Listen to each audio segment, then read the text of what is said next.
Whispers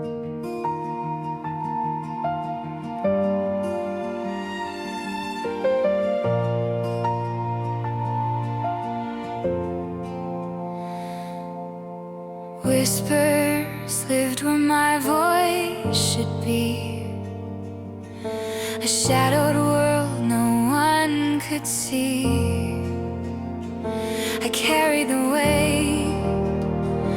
weight of silence, each step a secret, each breath defiance. But truth, it grows like roots in stone, a seed of light I'd always known. I am the echo, I am the sound, breaking the walls that held me down from the... Speaking did not erase what happened, but it gave me something I'd never had before: dignity, validation, and freedom. The truth also brought us back to one another. Family had always been complicated for us, fractured, scattered, scarred.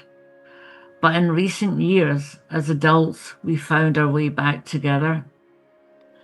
Around the same time we were finding our voices, we also uncovered the truth about our mother. For years we knew fragments, not knowing why she had vanished, whether she'd deserted us or died. Eventually we learned the truth. That day she disappeared, she'd gone to the shops, and while crossing a busy road near our home, she was struck by a car that never stopped. She spent 5 days in hospital, struggling with appalling injuries, and then sadly lost her fight. She was killed in a hit and run. Not once were my siblings and I given the chance to visit or go say goodbye to her, something that would have at least given us closure on that tragedy. And yet, despite all of this, here we are, still standing, still connected. My siblings know about this book, and most support me in writing it. We may not always see eye to eye, but we have begun to talk about what happened to us, and that alone is healing. I hope this book gives others the courage to speak out. If there is one thing I want to say, it is this: you will be believed. You will be listened to. There are people who will stand with you. Silence almost destroyed me, but telling my truth has given me back my life. My life is lighter now. The huge weight that once pressed into the ground has been lifted, and I am free of the anchor of my past. Writing this book has been part of that freedom. Setting the words down, telling my story in full has been cathartic in a way I never imagined. Every page I have written has loosened the grip of those memories, has taken away some of their power. For so long, silence controlled me. Now, by speaking, by writing, I have reclaimed myself. My hope is that these words may do the same for others, that someone holding this book who has carried their own silence for too long will see that there is a way to lay it down. They can speak, you will be heard, that you do not have to live under the weight of silence forever.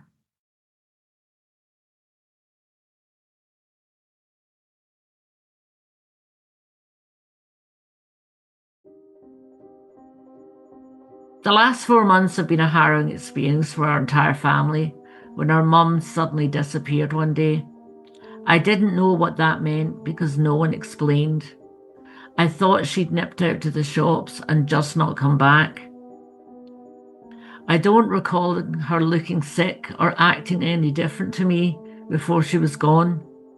Admittedly, she'd always looked exhausted, and having had half a dozen kids, all under the age of 8, would have that effect on any young mother. The 6 of us were born one after the other like clockwork. Mary was the eldest, born in 61, then me in 62, followed by Norma, 63, Donnie in 64, Eddie in 67, and Malcolm, the baby, in 68. That meant when Mum left, we were still under the age of 8. A full house of little ones, barely out of nappies, all needing feeding, dressing, rocking to sleep, or just plain keeping alive. No wonder she was exhausted. All we knew was that Mum was no longer there. Then several adults came to the house, most of whom I'd never seen before. They paid little or no attention to us except to shoo us away into a back bedroom and then talk rapidly in my father's native tongue, Gaelic. My first glimpse of Ligeri completely took my breath away. It was spectacular. A stone-carved portico supported by a huge wooden column gave access to the front entrance. The front door was made of solid oak and reached by moss-trimmed steps that led into a small vestibule. Glancing up at the house, I counted 3 floors, which included a tower house with tiny mullioned windows. Black wrought iron stairs snaked their way up the front of the building from ground level, rising to the tower. Taking in the sight, I was struck by a terrible thought. What if we'd taken a wrong turn? At any moment I expected the car to go into reverse and go back out the way it had to come. Through the mirror, Sylvia caught my reaction and winked. "Is this it?" I whispered into the back of her neck, crossing my fingers and offering up a silent prayer at the same time. She nodded. I whooped in delight. When the car stopped, I waited until everyone else got out. I just wanted a few quiet moments of my own to absorb the view and compose myself first. It's not every day that we, the Montgomery clan, face such a moment, and I was a little overwhelmed. Finally, I took a breath as I stepped out of the car.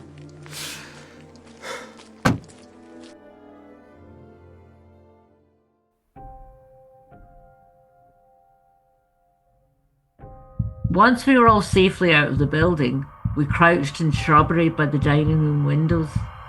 Had we had second thoughts at that point, we could have shimmied up the main fire escape, which led straight up to the tower. No one would have been any the wiser.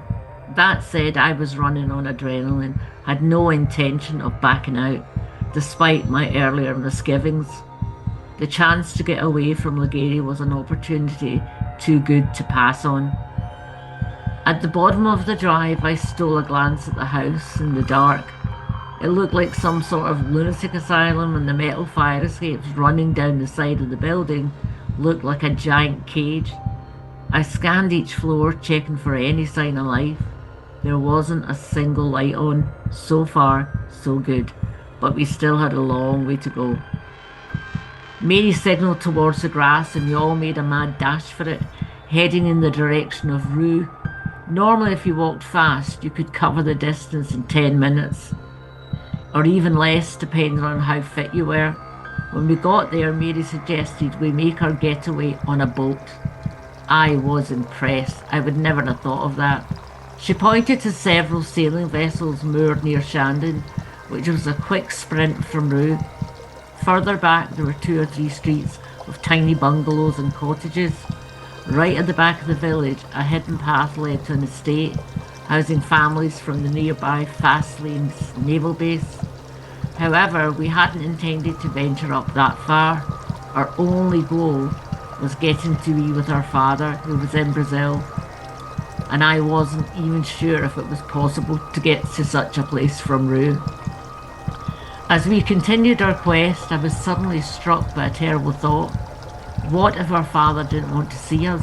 What the hell would we do then?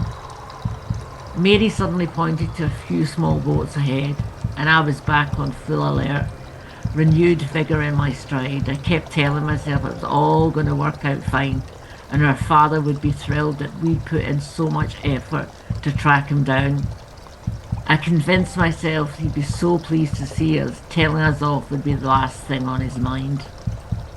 I don't know why Mary thought that stealing a boat was going to be easy. For starters, most of them were motor powered, and the ones that weren't were way too big.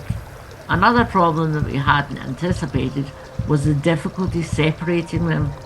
They were all linked together either by thick ropes or huge chains, which would need something heavy duty to get through them. Even so, it could have been a lot worse, although at that point it was hard to imagine how. When we eventually reached the boats, we momentarily parted company. Mary at one end, me at the other, Norma staying close to the road, acting as a lookout, even though we hadn't seen or heard a single vehicle the entire time we had been outside.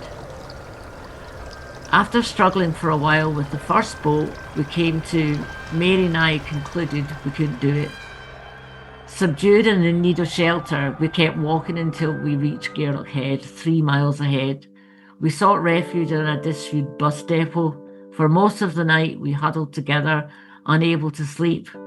After talking until we'd exhausted every topic of conversation we couldn't think of, Norma was the first to doze off, followed by myself and Mary. At first light, we set off again, refreshed and raring to go, but within minutes we were spotted by a passing motorist. Initially, we tried to ignore the guy, hoping he'd go away. Unfortunately, he was extremely persistent and cruised alongside us with the passenger window down, asking us what we were doing wandering around half naked. Mary gestured for us to stay put while she went to talk to the driver. Minutes later, we were huddled in the back seat, stuffing our faces with sweets and crisps as the man darted out to relieve himself. What we didn't realise was, while we were settling in, warming ourselves up, he was calling the police.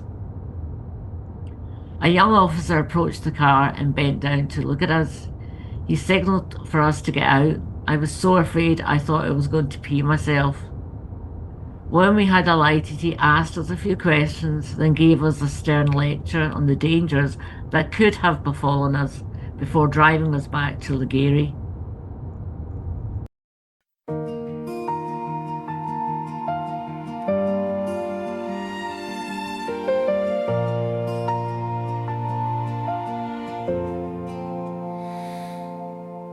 Whispers lived where my voice should be, a shadowed world no one could see. I carried the weight of silence, each step a secret, each breath defeated.